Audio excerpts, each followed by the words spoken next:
sudah ada peraturan Mahkamah Agung, maka sistem pembacaan putusan dikirim melalui EKOT dan kami sudah menerimanya tidak lama setelah kami pulang dari Pengadilan Agama. Yang pada intinya dari gugatan ini yang saya dapatkan pada halaman yang terpenting, ya saya ulangi, yang terpenting saya bacakan dulu. Putusan ini dibacakan pada hari Rabu tanggal 16 April bertepatan dengan tanggal 17 Syawal 1446 Hijriah, disampaikan kepada para pihak. Putusan tersebut diucapkan dalam sidang terbuka, artinya putusan ini bisa diketahui oleh masyarakat, bukan dibacakan dalam sidang tertutup. Ini yang perlu dimaknai semua, sehingga Anda boleh mengetahui sebagian dari persoalan ini. Putusan ini dibacakan pada tanggal 16 April diucapkan dalam sidang terbuka untuk umum pada hari ini juga. Ya, dari 121 halaman yang paling inti terbukti adanya sebuah perselingkuhan, dan itu di dalam putusan ini dikatakan terjadi nuyus. Nuyus itu adalah seorang istri yang durhaka kepada suaminya. Nah, itu adalah pertimbangannya majelis hakim menyatakan bahwa terbukti di dalam persidangan ini adalah terbukti adanya nuyus. Tersebut majelis hakim memandang bahwa termohon telah terbukti nuyus kepada pemohon. Artinya termohon itu telah melakukan hal-hal yang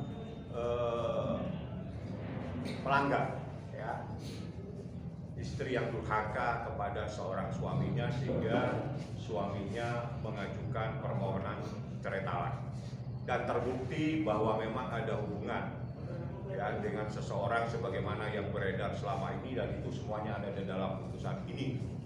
Nah, itu yang terpenting. Dan yang paling krusial lagi, bahwa kami jelaskan pada saat proses pemeriksaan di persidangan, Muhammad Ibrahim Baim Wong itu sempat ditanya oleh majelis hakim tentang proses bagaimana sih menyelesaikan persoalan anak ini. Apakah anak ini dicoba oleh majelis hakim, ditawarkan anak ini yang satu ke sana satu ke sini, tidak baik karena dua-duanya itu anak sangat dekat, tidak mungkin. Akhirnya diambil jalan. Apakah tenggang waktu sekian hari ada di sini, sekian hari ada di sini.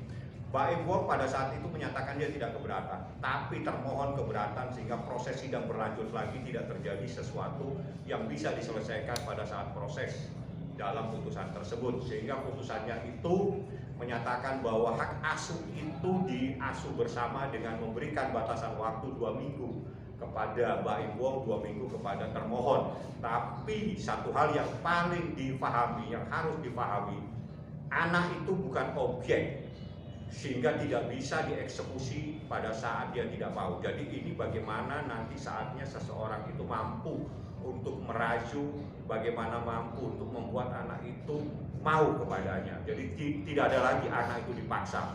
Apalagi ada kejadian sampai nangis-nangis, itu adalah hal yang melanggar hukum. Jadi intisarinya terhitung mulai hari ini Muhammad Ibrahim yang Anda kenal Baim Wong sudah cerai. Jadi saya bacakan saja putusan cerainya yang terpenting. Mengabulkan permohonan pemohon untuk sebagian, memberi izin kepada pemohon Muhammad Ibrahim bin Joni Jailani untuk menjatuhkan talak satu raj'i kepada termohon Paula Verhoeven binti Edi Verhoeven, menetapkan anak yang belum dewasa, belum mumayyiz yang bernama Kiano Tiger Wong, tempat tanggal lahir dan seterusnya, Kenzo Eldrago Wong, tempat dan tanggal lahir 9 Oktober 2021 yang di atas 27 Desember 2019, berada di bawah pemeliharaan bersama joint custody oleh pemohon Muhammad Ibrahim bin Joni Jailani dan termohon.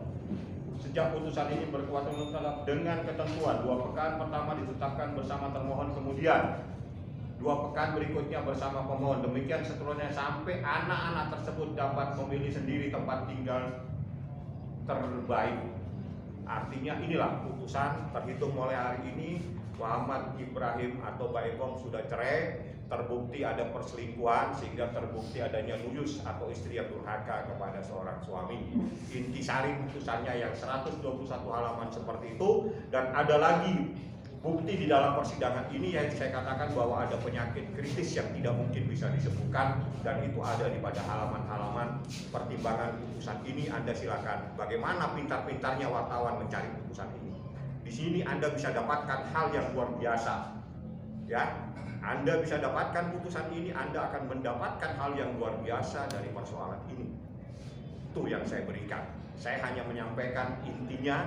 Anda cari putusannya di dalam putusan itu. Anda nanti saya kasih tahu pada halaman berapa, Anda cari sendiri bahwa ada seseorang yang mempunyai penyakit kritis yang tidak mungkin bisa sembuh. Itu saja. Bang, penyakit kritis itu apa sih, Bang? Anda silakan cari putusannya. Saya hanya menyatakan ini ada putusan, aja cari. Saya hanya memberikan pintu, memberikan info, Anda cari saja. Ada dugaan kelainan? Silakan Anda cari putusannya. Putusannya bisa Anda dapatkan karena ini putusan terbuka untuk umum. Artinya siapapun punya hak. Bisa. Anda pintar, Anda bisa dapatkan putusan tersebut.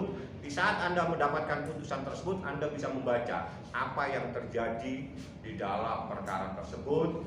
Bagaimana seseorang ada di kamar berduaan dari sampai jam sekian sampai jam segitu, itu semuanya ada di putusan ini. Ya, di putusan ini membuktikan bahwa seseorang istri dengan seorang laki-laki yang bukan muhrimnya ada di dalam satu kamar pada jam-jam tertentu sampai tengah malam. Itu semua ada bukti di sini. Ya, jadi ini yang berbunyi dan ini adalah bukti. Saya tidak mau bercerita, tapi saya akan membawa putusan ini, putusannya. Putusannya menyatakan bahwa ada seseorang perempuan berduaan dengan laki-laki yang bukan muhrimnya di dalam sebuah kamar, dan itu ada juga masalah pengeluaran keuangan, dan itu dikatakan sebagai nuyus.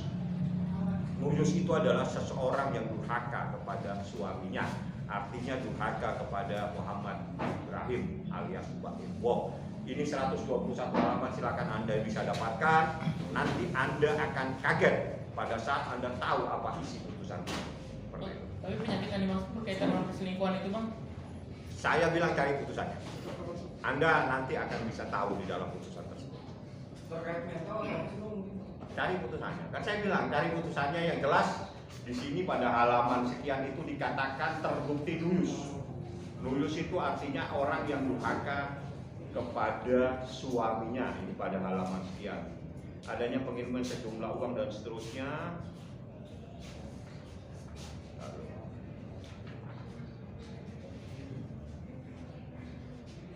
Majelis hakim memandang bahwa termohon telah terbukti nuyus kepada pemohon. Jadi gini, menimbang bahwa berdasarkan fakta-fakta persidangan di mana termohon intens berhubungan dengan seseorang laki-laki yang bukan muhrimnya, baik secara langsung maupun menggunakan media, bepergian berdua dan seterusnya, itu menurut majelis hakim adalah nuyus. Artinya terbukti seorang istri telah durhaka kepada suaminya, dan itu yang dijadikan dasar oleh majelis hakim untuk memutuskan adanya perceraian ini. Memutuskan seseorang istri nuyus.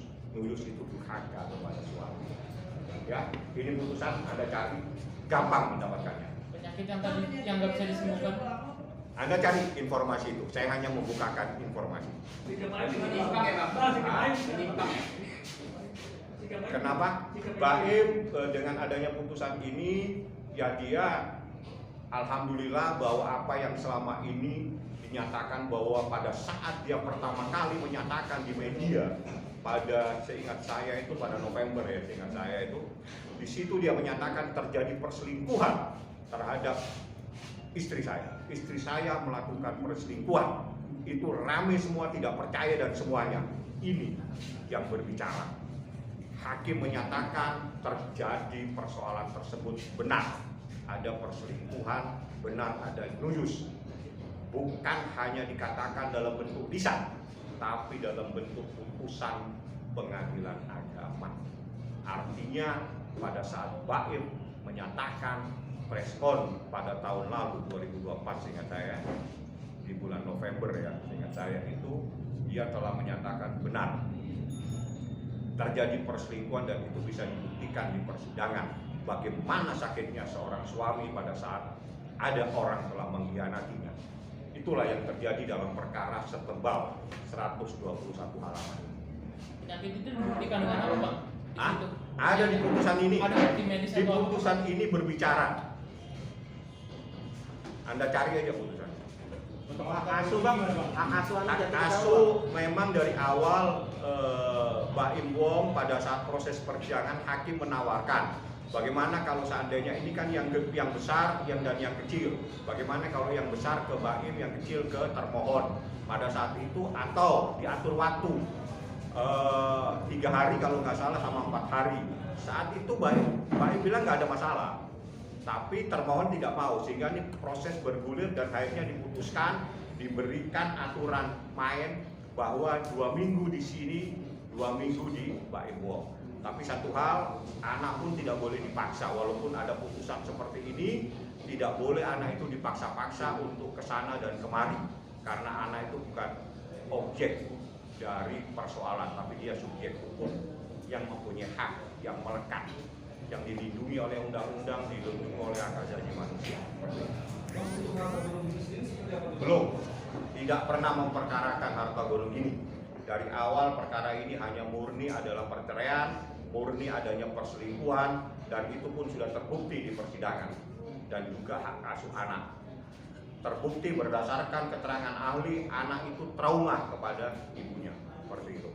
Aneh apabila seorang anak itu takut dengan orang tuanya, itu aneh. Jadi ada apa, itulah yang terjadi pada proses persidangan yang memakan waktu cukup panjang dengan kejadian saya lihat saksinya, buktinya itu 88, saksinya itu cukup banyak di sini. Jadi saya akan coba baca satu-satu keterangan saksinya, bukan keterangan ya. Jumlah suratnya aja itu P-nya dari P sampai P berapa ya?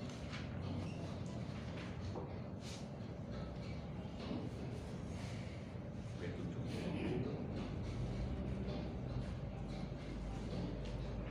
sampai P86. Bukti yang diajukan Baim Wong itu P1 sampai 86, saksinya 1, saya tidak perlu sebutkan namanya, 2,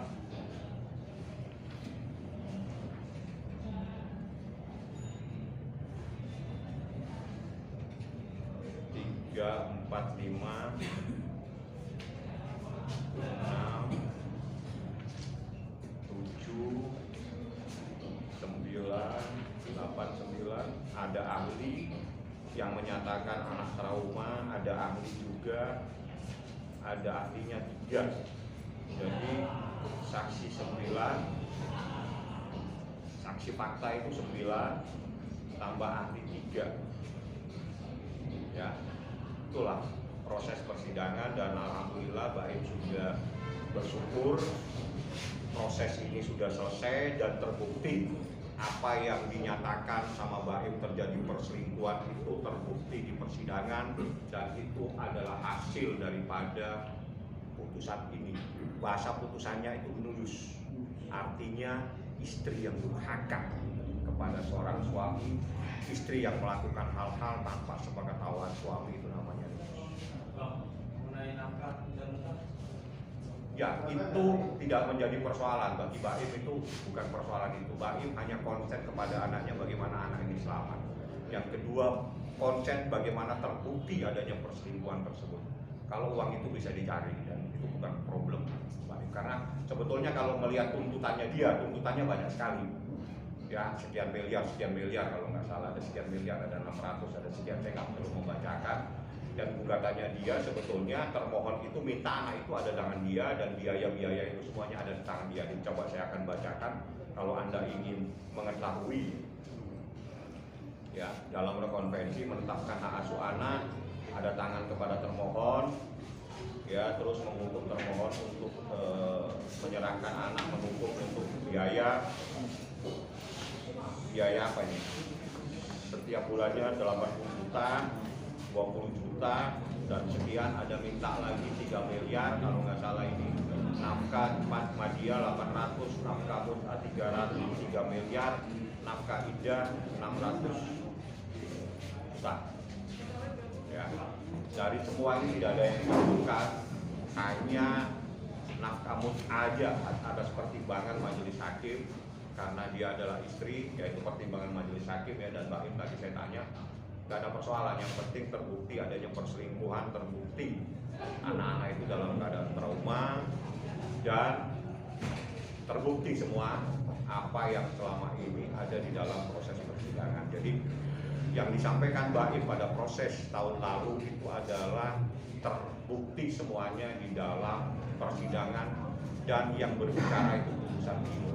Putusan ini yang menyatakan adanya perselingkuhan atau nuyus seperti itu ya. Bang, ada usaha lain nggak untuk memiliki anak sendiri, tidak memberikan ke Paula sendiri? Tidak boleh. Pertanyaannya aja sudah salah. Pertanyaan melanggar hukum tidak akan saya jawab. Bang, terjadinya perselingkuhan sudah berapa lama Bang, dan tahun berapa? Tahun berapa Bang? Waduh, saya nggak ngapalin tahun. Yang jelas terbukti. Tidak penting. Tidak penting tahunnya. Yang penting terbuktinya. Ada seseorang laki-laki yang bukan muhrimnya berduaan di kamar, berduaan dengan istrinya. Itu yang terpenting, bukan harinya. Tapi terbuktinya adanya seseorang yang bukan muhrimnya berduaan. Hukum Islam itu ketat. Seorang istri itu nggak boleh berduaan dengan laki-laki yang bukan muhrimnya. Itu titik. Itu terjadi berapa kali Bang?